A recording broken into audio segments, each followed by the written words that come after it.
Hi everyone and welcome to another episode of Grandmaster Games.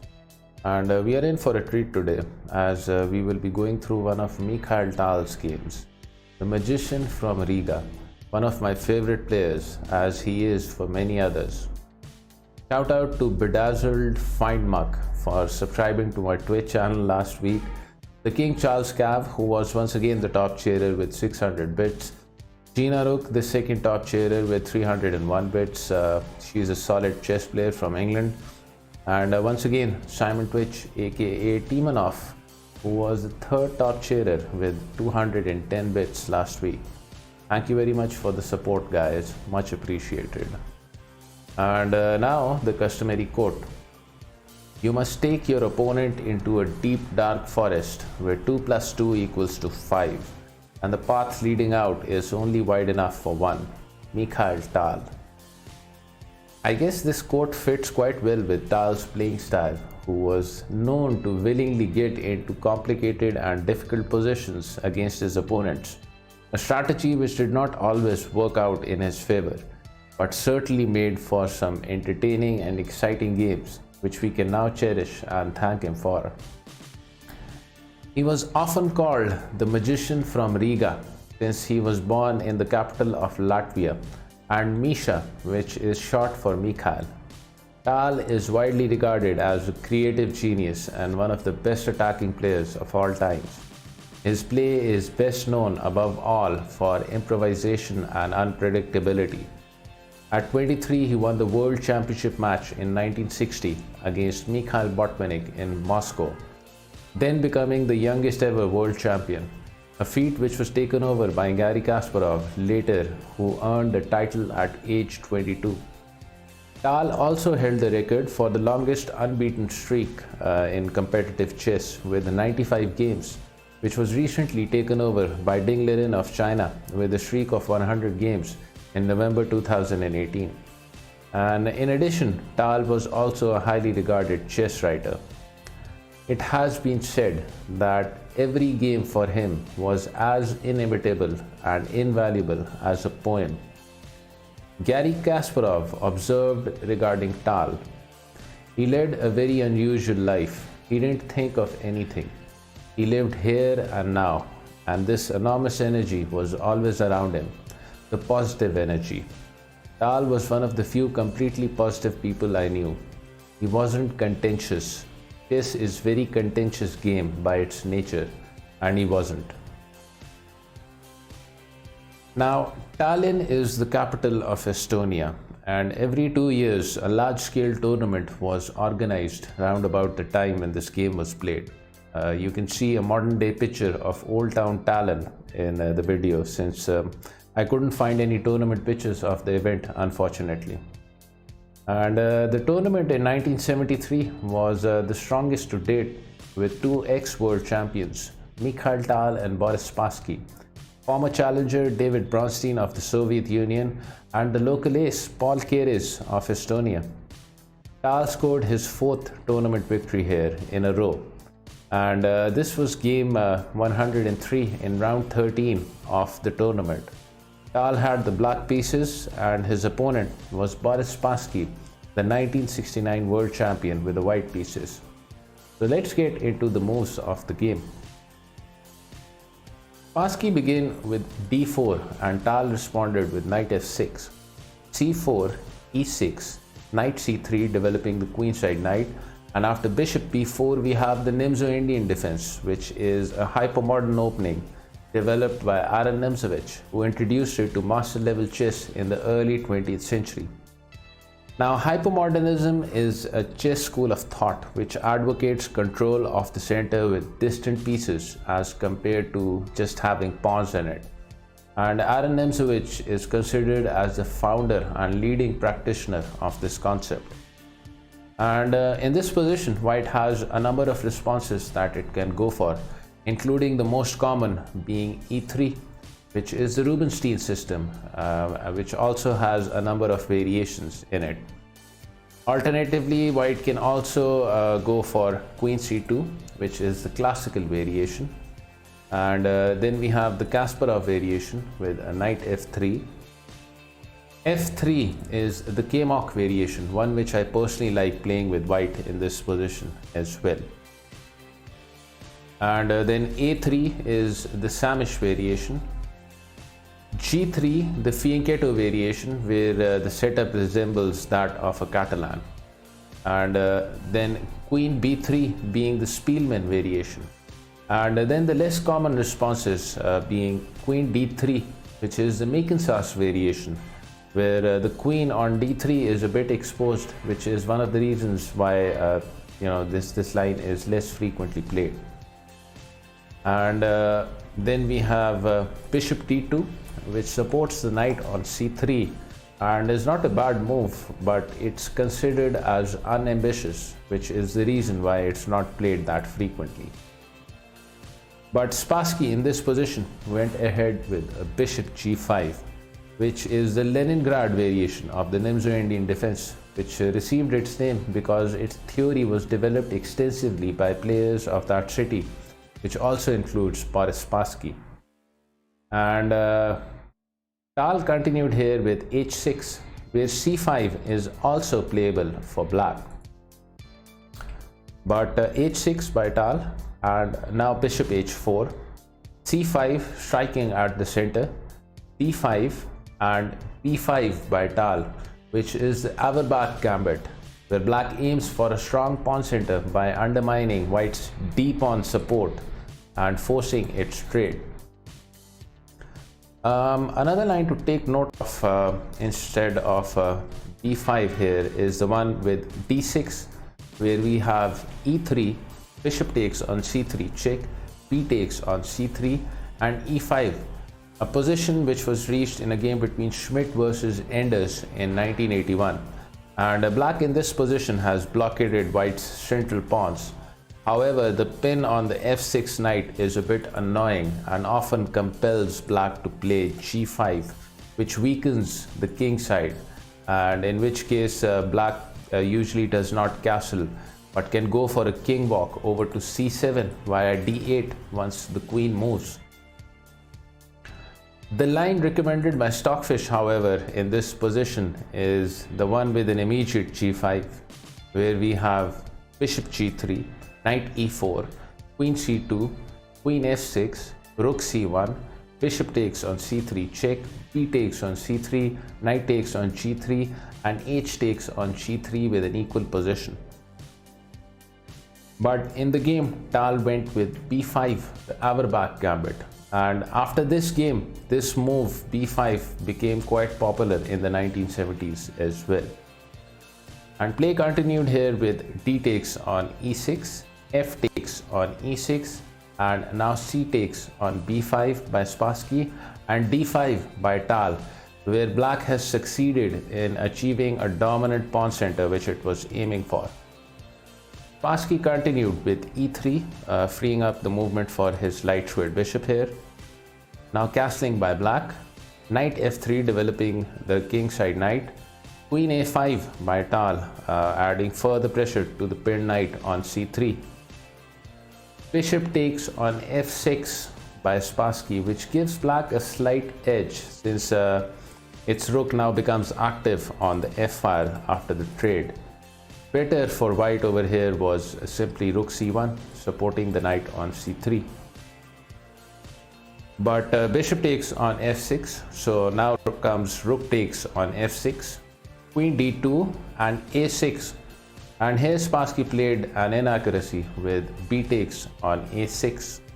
Better for white over here was simply bishop e2, where we have a takes on b5, castling, and c4, with roughly an equal position where white does not have any opening initiative left here owing to black's queenside pawns rolling down the board.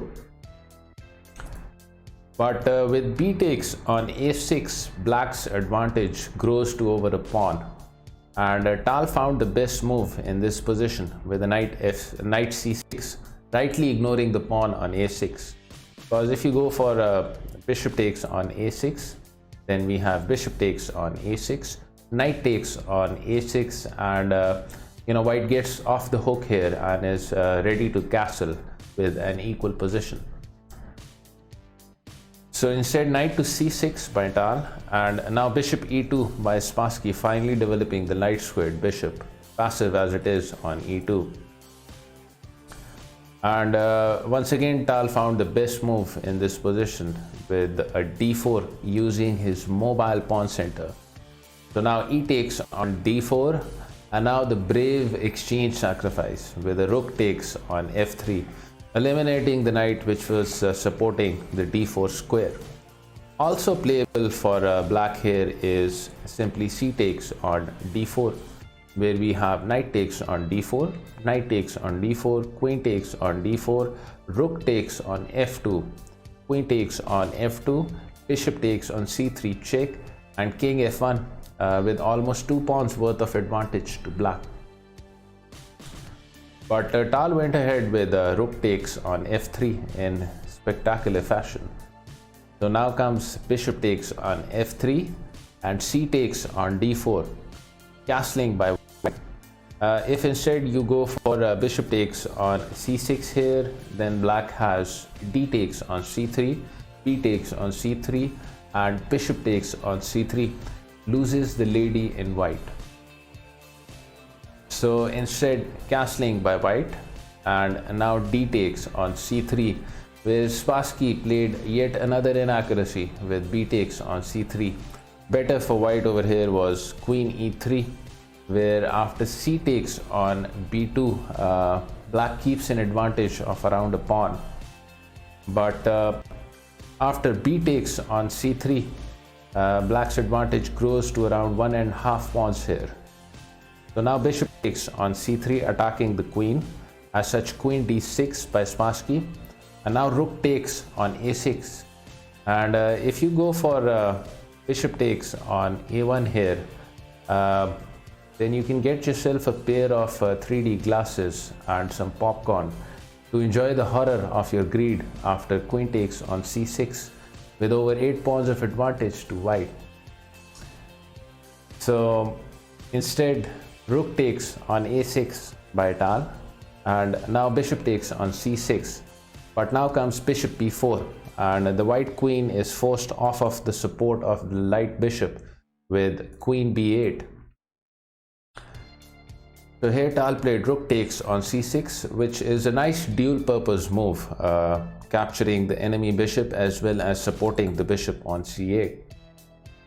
Rook c1 by Spassky, challenging the black rook, but bishop c5 by Tal, declining the challenge. Also playable for black here is rook c5, where we have rook takes on c5 and queen takes on c5 with a small edge to black.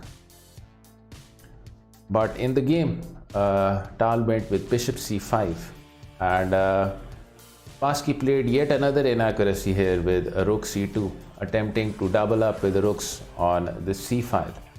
Better for white over here was rook f to d1, where after king h7 and king h1, we have once again an equal position where it's not so easy for black to keep the initiative going even with the bishop there.